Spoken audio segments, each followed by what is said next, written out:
একমত হবেন যে হ্যাঁ তারা ওই বিষয়গুলো মানে আমি চাইবো যারা পরিবহন যারা চালান তাদেরকে আমি চাইবো যে সেটা হচ্ছে বাস, ট্রাক, মাইক্রোবাস বা যেটাই হোক না কেন বা অ্যাম্বুলেন্স যেটাই হোক না কেন, আপনারা কাইন্ডলি এই রোডের সাথে যদি পরিচিত হয়ে থাকেন তাহলে অবশ্যই রেসপন্স করবেন এবং অবশ্যই আমাদের লিখে পাঠাবেন আপনার জীবনের ঘটনা। আমরা সেটা ইনশাল্লাহ পড়ে শোনাবো, আপনি সরাসরি অডিও ক্লিপ করেও পাঠাতে পারেন। তো আমরা চলে যাই আবার আপনার ভাইয়ের কাছে। আসলে ভাই এই ঘটনাটির এলাকাটা কালুখালী, বাট গ্রামের নামটা হলো হরিণধারা। আচ্ছা। তো হরিণধারা গ্রামে মানে ওখানে একজন আমরা যেটাকে বলি গাছি, যেমন ওই আপনার শীতকালে খেজুর গাছ থেকে রস সংগ্রহ করে, সেটা সেই রসটা আবার জাল দিয়ে সেটা গুড় বানান, সেগুলো আবার বাজারে বিক্রি করেন। আবার এই সিজনটা শেষ হয়ে গেলে তারা আবার কৃষি কাজ করেন। দেখা যাচ্ছে ওই নির্দিষ্ট একটা সময় তারা এই গাছ থেকে রস সংগ্রহ করেন। আমরা তাদেরকে স্থানীয় ভাষায় আর কি গাছি বলি আর কি। তো সবুর মিয়া নামক একজন গাছির ঘটনা আমি এখন শেয়ার করব। ঘটনাটি আসলে অনেক আগের 60-এর দশকের ঘটনা, এক্সাক্ট সনটা বলতে পারবো না, তবে আমি যতটুকু শুনেছি মানে এই 63, 65, 66 এরকম সালের, এই জন্য আমি বললাম যে 60-এর দশকের ঘটনা এটি, অনেক আগের ঘটনা এটা। তো ঘটনাটি ওনার সঙ্গে ঘটেছিল। উনি যেহেতু গাছে ছিলেন, যে কাজটা করতেন, ওনার নিজস্ব ওরকম কোনো সহায় সম্পত্তি ছিল না, খুব দরিদ্র মানুষ ছিলেন উনি। তো যাদের খেজুর গাছগুলো রয়েছে, তো এই খেজুর গাছগুলো থেকে রস সংগ্রহ করার দায়িত্বটা ওনার উপরে পড়তো, এবং রস সংগ্রহ করার পরে অর্ধেকটা উনি ওনার জন্য রেখে দিতেন এবং বাকি অর্ধেকটা মালিককে দিয়ে দিতেন। এবং ওনার জন্য যতটুকু হয় সেগুলো এক জায়গা করে অনেক রসই হতো, সেগুলো জাল দিয়ে গুড় তৈরি করে আবার বাজারে বিক্রি করতেন। এটা ছিল তার পেশা। আচ্ছা, এইভাবেই উনি জীবন চালাতেন। যখন এই সিজনটা শেষ হয়ে যেত তখন উনি বিভিন্ন জায়গায়, আমরা স্থানীয় ভাষায় কামলা বলি আর কি, ডে লেবার আর কি, ডে লেবার হিসাবে বিভিন্ন জায়গায় উনি কৃষি কাজ করতেন। এইটাই ছিল তার মানে পেশা। এখন আসলে ভাই উনি মানে রেগুলার যে কাজটা করতেন সেগুলো করছিলেন। হঠাৎ করে ওই হরিণধারা গ্রামের কাছে একটি শ্মশান রয়েছে। ওই শ্মশানের কাছে, মানে শ্মশানের এলাকার মধ্যে না, কিন্তু পাশে একজন মালিকের অনেকগুলো খেজুর গাছ রয়েছে, তো প্রায় 15-20টা খেজুর গাছ। তো উনাকে বলেন যে খেজুর গাছগুলো মানে করে প্রসেসিং করে এখান থেকে রস সংগ্রহ করতে। তো উনিও সেটা রাজি হয়ে যান, কারণ সেটা তার আয়ত্তের মধ্যেই ছিল এবং সাধ্যের মধ্যেই ছিল, সেটা খুব বেশি দূরেও ছিল না।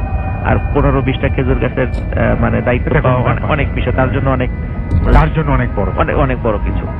তো উনি রাসেল ভাই সেই গাছগুলো প্রসেসিং করে একটা নির্দিষ্ট প্রক্রিয়ার মাধ্যম দিয়ে সেটা মানে রস নেওয়ার উপযোগী করতে হয়। তো উনি সেগুলো করে মানে হাড়িগুলো লাগিয়ে রাখেন। রাসেল ভাই 1-2 দিন খুব ভালো যাচ্ছিল, খুব ভালো রস হয় ওখান থেকে, খুব মিষ্টি রস। কিন্তু 4-5 দিন যাওয়ার পর উনি একদিন গেছেন রস সংগ্রহ করতে ভোরবেলা, দেখে একটা হাড়িতেও রস নেই। তো তখন উনি সন্দেহ করেছেন গ্রামে এরকম দুষ্টু ছেলেপেলে থাকে যারা এরকম রাতের বেলা হাড়ি থেকে রস চুরি করে খায়, হয়তো বা এরকম কিছু হতে পারে, এটা নিশ্চয়ই চোরের কাজ। তো উনি দেখেন যে প্রায় প্রতিদিনই ওই ঠিক শ্মশানের ধারের ওই 15-20টা খেজুর গাছে রস নাই। তখন উনি আবার পরীক্ষা করে দেখেন যে আসলে কি রস পড়েছে রাতের বেলা। তখন উনি পরীক্ষা নিরীক্ষা করে দেখেন হ্যাঁ রস রাতের বেলা পড়েছে, সেই প্রমাণও আছে, কিন্তু হাড়ির মধ্যে কোনো রস নাই। এটা উনি যখন এরকম দেখছিলেন প্রতিনিয়ত রস চুরি হয়ে যাচ্ছে, তখন উনি এদিকে কিন্তু রাসেল ভাই ওই গাছের যিনি মালিক উনি তো এই কথা শুনবেন না, উনি কিন্তু প্রতিদিন ওই অর্ধেক রস বুঝে নেবেন তার কাছ থেকে, স্বাভাবিক। এখন উনি কিন্তু মালিক কোনোভাবে মানতেছে না। মালিক শেষে বললো যে ঠিক আছে তাহলে তুমি পাহারা লাগাও, দায়িত্ব তোমার, তোমাকে দায়িত্ব দিয়েছে, দায়িত্ব তোমার। তখন উনি রাসেল ভাই চিন্তা করলেন যে পাহারা কাকে লাগাবেন, তাকে আবার অতিরিক্ত টাকা দিতে হবে। উনি নিজে চিন্তা করলেন আমি নিজেই পাহারা দিব, নিজেই পাহারা দেওয়ার মানে চিন্তা করলেন রাসেল ভাই। উনি রাতের বেলা হাতে একটা বড় লাঠি নিয়ে, উনি হাতে একটা হারিকেন এবং বড় একটা লাঠি নিয়ে উনি পাহারা দেওয়া শুরু করলেন। এখন প্রথম দিন পাহারা দিয়েছে ভালো, কিন্তু ভোরে দেখে ঠিক একই অবস্থা, হাড়িতে রস নেই। উনি চিন্তা করলেন যে নিশ্চয়ই সে যখন এই মাথা থেকে ওই মাথা গিয়েছে হাঁটতে হাঁটতে, তখনই মানে কেউ রস খেয়ে নিয়েছে বা রস পেরে নিয়ে চলে গেছে, অন্য হাড়িতে ঢেলে নিয়ে চলে গেছে। উনি এটা মনে করেছেন যে না, আরো ভালো করে পাহারা দিতে হবে। পরের দিন রাসেল ভাই পাহারা দিলে একই অবস্থা, উনি পাহারা দেওয়ার পরেও রস নাই হাড়িতে। তৃতীয় দিন রাসেল ভাই যখন পাহারা দিচ্ছিলেন তখন হঠাৎ ওই দিন আবার চাঁদের আলো ছিল, তখন ওনার মনে হলো যে গাছ বেয়ে একটা কালো ছায়া উঠে যাচ্ছে উপরের দিকে। তখন উনি চিন্তা করলেন যে হ্যাঁ, এইবার আজকে চোর পেয়েছি, আজকে এটাকে ধরতে হবে। তখন উনি দৌড়ে ওই গাছের নিচে চলে গেলেন। গাছের নিচে চলে দেখেন যে ঠিক উনি যেটা আবছা একটা ছায়া হাড়ির থেকে রস খাচ্ছে, এবং উনি নিচ থেকে বললেন যে এই বেটা চোর, নিচে নেমে আয়, মানে যেভাবে আর কি বলার দরকার আর কি তখন উনি তাকে বলছিলেন। কিন্তু উনি খেয়াল করলেন যে এই কথাটা বলার পরে ওই আবছা ছায়াটা এক লাফ দিয়ে প্রায় 15-20 হাত দূরের আরেকটা গাছের মাথায় চলে গেল। তখন উনি আবার কিন্তু এটা থেকে ভয় পান নাই, কি এই কারণে ভয় পান নাই, উনি জানতেন যে গ্রাম অঞ্চলে অনেকে ব্ল্যাক ম্যাজিক করে খুব দ্রুত গাছে উঠতে পারে, গাছ থেকে নামতে পারে, এক গাছ থেকে আরেক গাছে যেতে পারে। উনি মনে করেছেন কোন দুষ্টু প্রকৃতির লোক ব্ল্যাক ম্যাজিক জানে, এই কারণে এই খুব সহজেই এই রস চুরি করে চলে যেতে পারছে এবং এক গাছ থেকে আরেক গাছে লাভ। উনি কোনো মানুষই মনে করেছেন।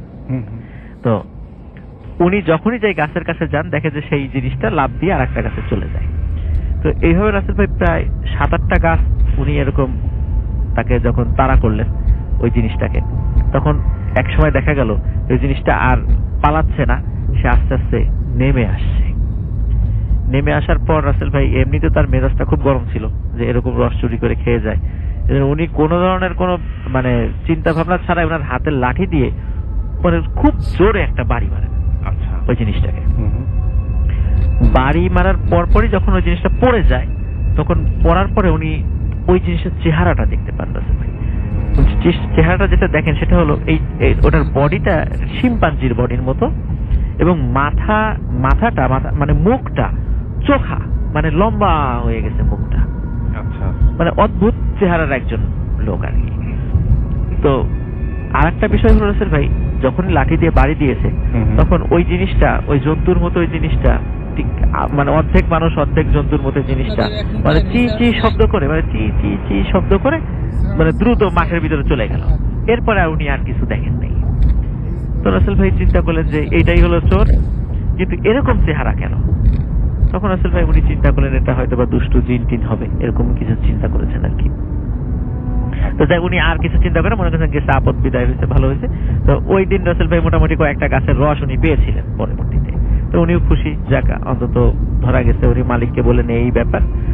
রাসেল ভাই ওনার আবার মানে মেয়ের যে একটা নাতি ছিল, মানে মেয়ের ঘরে ছেলে ছিল, তার আকিকার একটা অনুষ্ঠান ছিল। তো ওই সবুর মিয়া ওই আকিকার অনুষ্ঠানটা পাশের গ্রামে ওনার মেয়েকে বিয়ে দিয়েছিলেন। তো ওনার ওই আকিকার অনুষ্ঠানে অ্যাটেন্ড করার কথা ছিল পরের দিন।